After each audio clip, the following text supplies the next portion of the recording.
Bueno, un cordial saludo para todos y todas. Espero que se encuentren muy bien. En esta oportunidad estamos ya en nuestra tercera y última clase de este importante módulo de modelos educativos flexibles. Y en esta clase vamos a abordar un tema importantísimo que lo alcanzamos a observar por los lados en la clase pasada. En esta clase vamos a hablar específicamente sobre las estrategias, ¿no? Y las formas de aplicar la evaluación inclusiva y flexible. Bien, aquí es muy importante que nosotros, como les mencionaba en la clase pasada, cambiemos un poco el chip. Dejemos a un lado el tema de la aplicación de esos cuestionarios, de la calificación, ¿no? Hay que dejar un poco atrás esos modelos tradicionales de evaluación y pensar en esas nuevas formas de ejecutar este proceso de evaluación, ¿no? Entonces, dentro de esto se proponen muchas formas, muchas estrategias. Una de estas es las metodologías activas, en donde definitivamente no vamos a utilizar ningún cuestionario, pero sé que vamos a utilizar diferentes formas como el aprendizaje basado en proyectos, aprendizaje basado en diseños, aprendizajes basados en problemas, aulas invertidas, trabajos colaborativos. Aquí en cuanto a las metodologías activas, hay una amplia variedad y puede llegar a ser tan amplia como la misma creatividad del ser humano. Entonces, hay que romper un poco con ese tema tradicional de la evaluación y proponer nuevas formas. En la clase pasada habíamos mencionado un poco sobre los aprendizajes basados en proyectos o en problemas o en diseños. Y esto sí que nos va a permitir a nosotros anclarlo con un modelo, por ejemplo, etnoeducativo. Entonces, nos da toda la apertura para poder abordar este tipo de modelos. Bueno, entonces pensemos siempre en esta evaluación articulada, contextualizada, situada a las condiciones y características propias de nuestros estudiantes. Adicionalmente, es muy importante que tengamos una diversificación en cuanto a instrumentos se refiere. Las rúbricas deben ser supremamente fundamentales. El estudiante debe saber completamente cómo se le está evaluando, con qué se le está evaluando y cuáles son las metas que debe alcanzar. Esto debe ser totalmente claro, transparente. Frente a esto, pues ustedes están en una universidad en la que sí o sí hay que ejecutar las rúbricas de principio a fin, y deben ser totalmente transparentes y comunicadas a los estudiantes, inclusive desde el principio del semestre o desde muchas semanas antes de ejecutar la evaluación, para que el estudiante esté seguro y tranquilo de qué es lo que debe hacer y cómo se le va a evaluar. También existen otras formas como las matrices, los portafolios de evolución, los diarios de campo, la observación directa y sistemática del docente.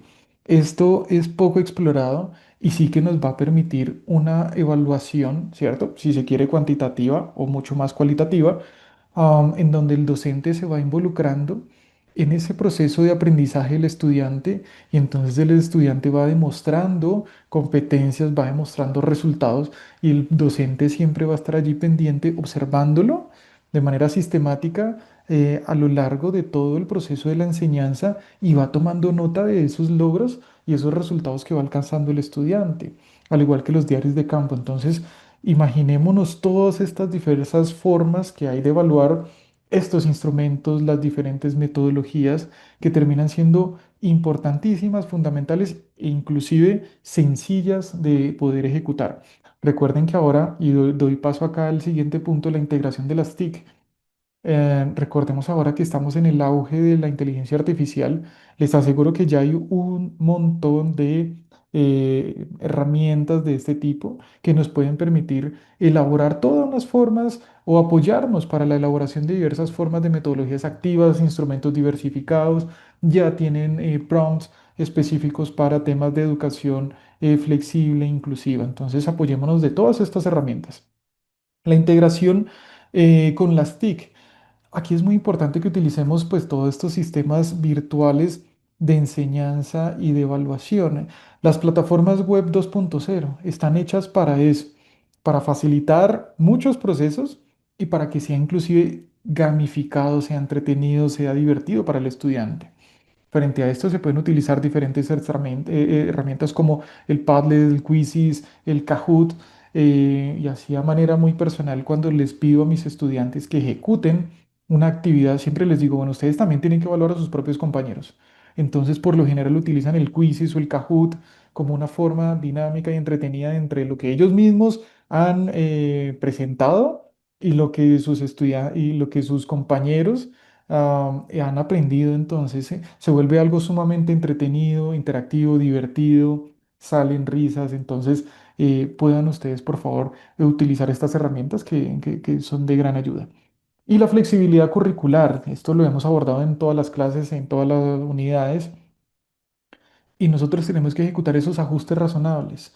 Aquí, a lo largo de todos estos pilares que les estoy presentando acá, va sí o sí el DUA, el diseño universal para el aprendizaje, y el PIAR, el plan individualizado de ajustes razonables. Entonces, la flexibilidad curricular debe ejecutarse, ojalá desde un principio, analizando el contexto sociocultural, económico, rural, etnoeducativo o situación de discapacidad. Todo esto se tiene que analizar y se tiene que flexibilizar el currículo para que nuestros estudiantes aprendan, ¿cierto? Se cumplan los mismos objetivos, pero las didácticas sean flexibles, sean diferentes para que puedan consolidarse estos procesos de aprendizaje y podamos disminuir esas barreras, como ya les he mencionado, que han sido las que han desencadenado este gran auge de los modelos educativos flexibles. Esto no surge sino porque han ocurrido brechas en el sistema educativo. Bien, el motor de la evaluación formativa, y esto sí que me resulta muy entretenido, me resulta muy interesante, y es que ahora el aprendizaje ya no se trata solo de que el docente es el que evalúa el aprendizaje porque es el dueño del conocimiento y solo tiene esa perspectiva. Y yo luego a mis estudiantes de percepción humana les enseño que pueden existir muchos sesgos en ese proceso. Entonces, por eso lo importante de las rúbricas, los patrones claros, las matrices, en donde se tenga claridad sobre qué se está evaluando. Y para disminuir todo eso y para fomentar la confianza, la motivación en nuestros estudiantes, pues utilizamos estas formas de evaluar, que son muy útiles, son fabulosas realmente. La retroalimentación, es decir, la evaluación que hace el docente al estudiante. Aquí lo importante es que sea una evaluación motivadora, que sea una evaluación que reconozca no solo los defectos o los aspectos negativos o los faltantes, sino que reconozca con gran distinción lo positivo, lo bueno, lo que se pudo encontrar dentro de ese proyecto que sea fabuloso, rescatarlo y hacérselo saber al estudiante.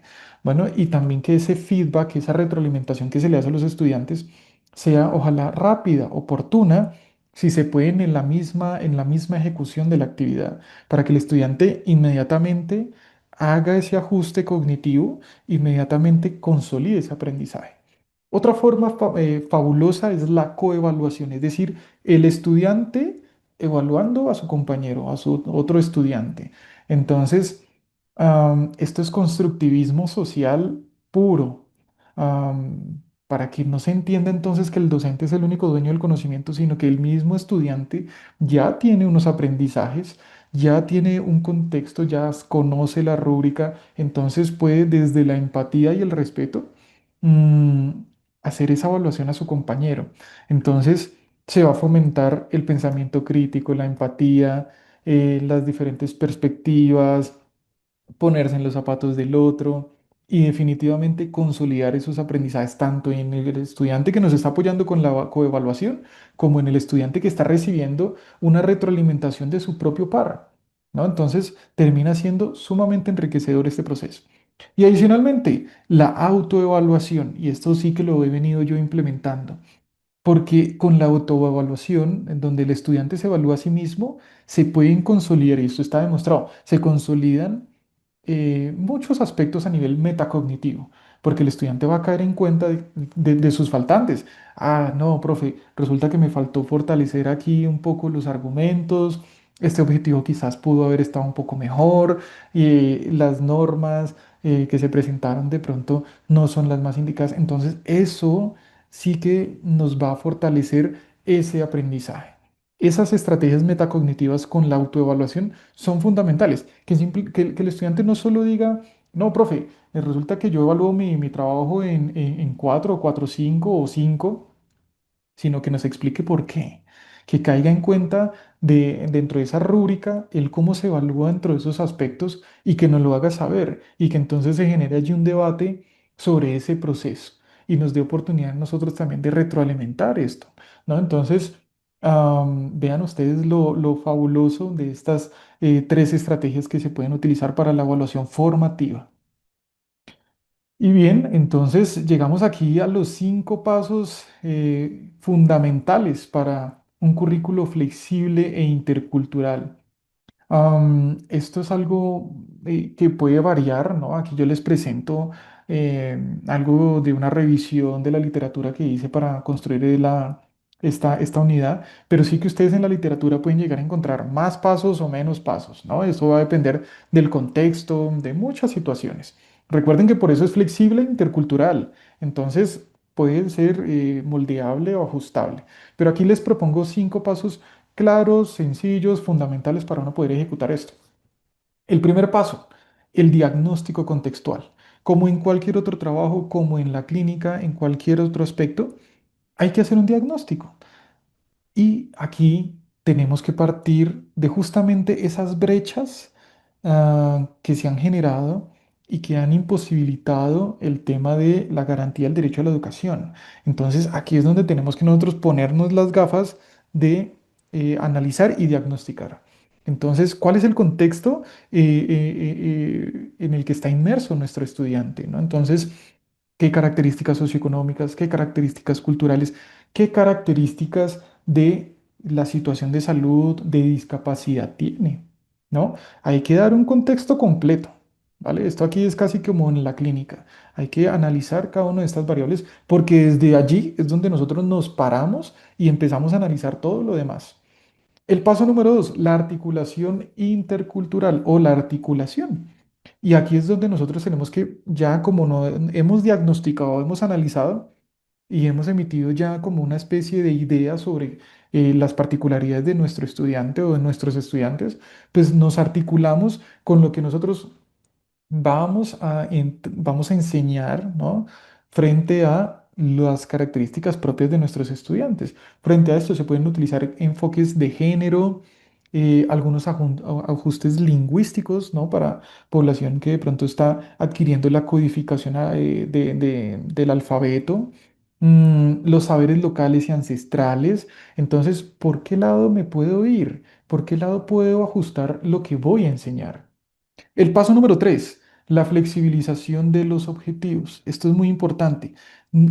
Hay que tener en cuenta que son los mismos objetivos, ¿no? Y que por esto la educación flexible e intercultural no rompe nunca con la calidad. Entonces son los mismos objetivos, solo que las estrategias de enseñanza, la didáctica, puede ser flexible y adaptada. Por tanto, la evaluación va a ser flexible y adaptada, ¿no? Entonces, veamos allí la relación. Mismos objetivos, pero diferentes formas de transmitir el mensaje y diferentes formas de evaluar ese mensaje que se ha transmitido.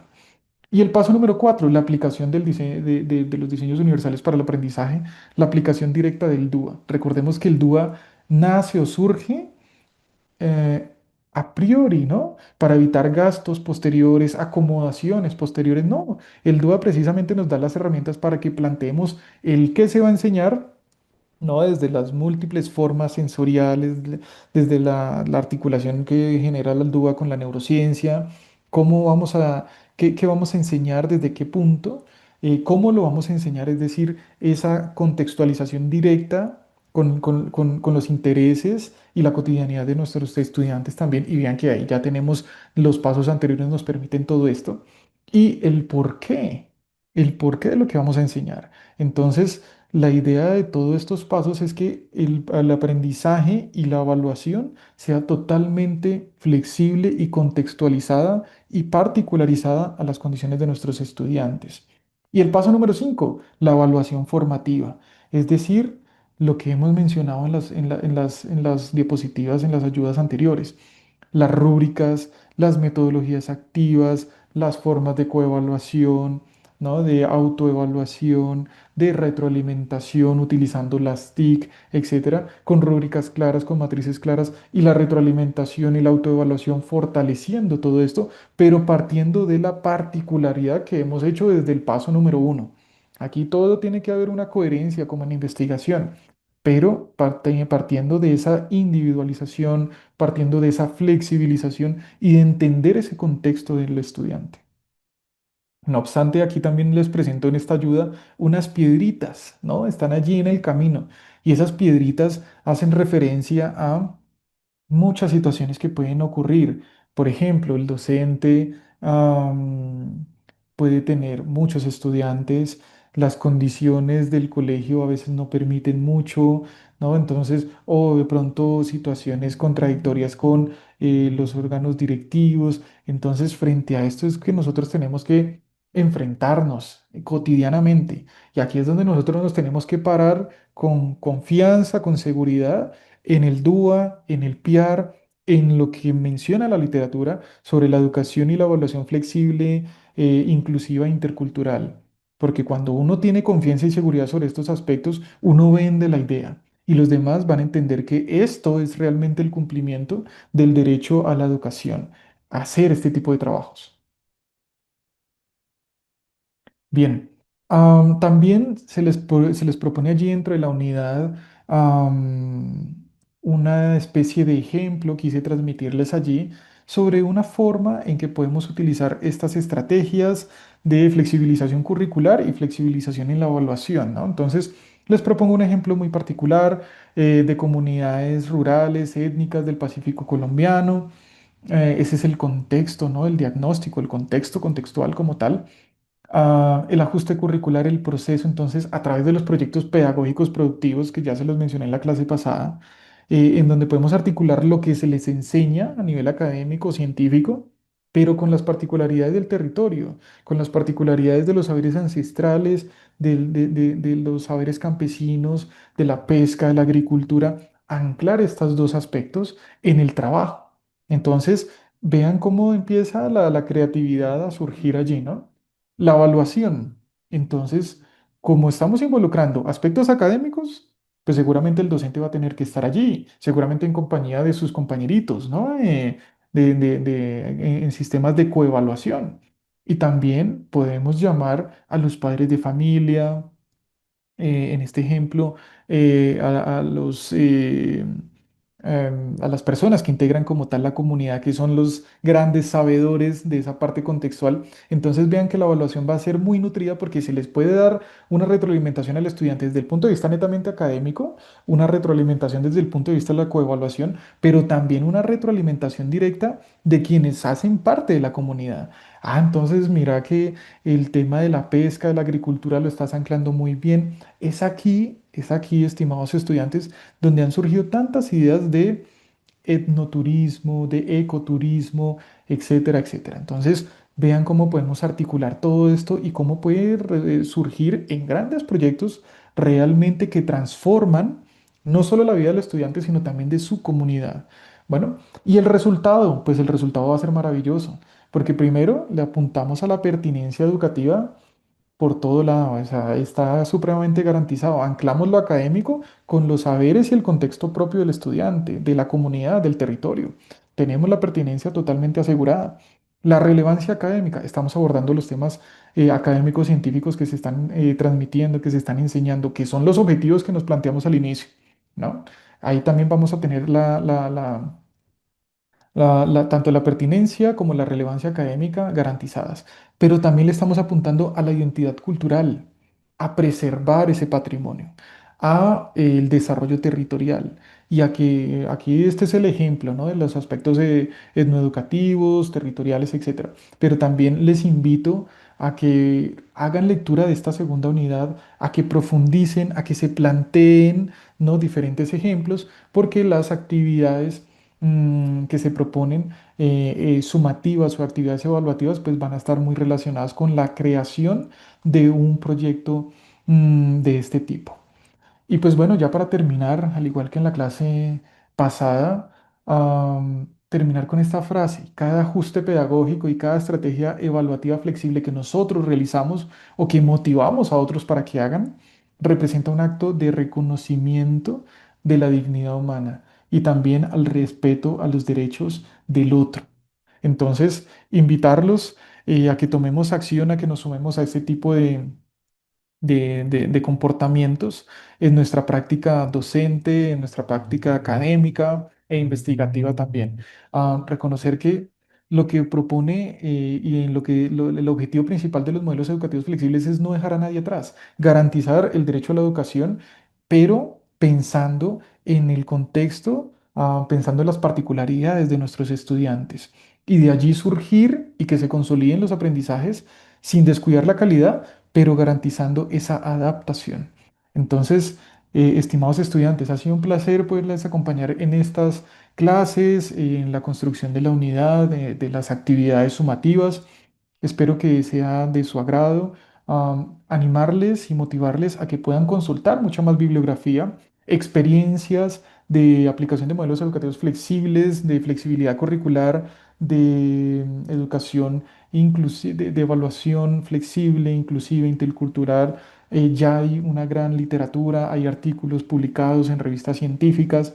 Entonces les animo a que puedan adentrarse un poco más en estos contenidos. No siendo más, les agradezco muchísimo la atención prestada y espero que todos se encuentren muy bien y sigan disfrutando de su maestría. Así que un abrazo para todos y hasta una próxima ocasión.